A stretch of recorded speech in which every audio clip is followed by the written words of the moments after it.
Hi welcome to Rama Telugu కథలు. ఈరోజు కథ వచ్చేసి మొక్కై వంగనది మానై వంగున. చిక్కాపురం అనే ఊరిలో ఒక జంట తమ 10 ఏళ్ల కుమారుడితో కలిసి జీవించేవారు.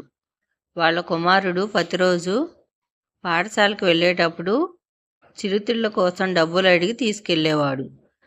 తండ్రి మందలించటంతో తండ్రికి తెలియకుండా తల్లి ఎంతో కొంత ఇచ్చి పంపేది.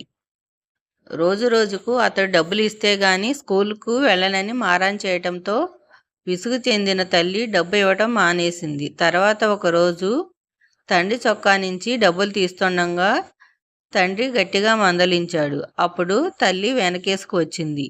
ఒకరోజు ఊర్లో దుకాణంలో దొంగతనం చేశాడని దుకాణం యజమాని చెప్పటంతో తల్లి మావాడు అలా చేయడని అతడితో గొడవ పడింది. తల్లి మాటలు విన్న కొడుకు తాను చేసేది తప్పు కాదని అనుకునేవాడు.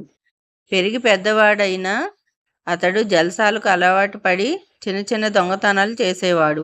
ఒకరోజు ఏదో పెద్ద దొంగతనం కేసులో పోలీసులు వచ్చి కుమారుని తీసుకుపోతుంటే లబోదిబోమని బాధపడ్డారు. మొదటిసారి దొంగతనం చేసినప్పుడే గట్టిగా మందలించి ఉంటే సరిపోయేది కదూ అని బాధపడ్డారు.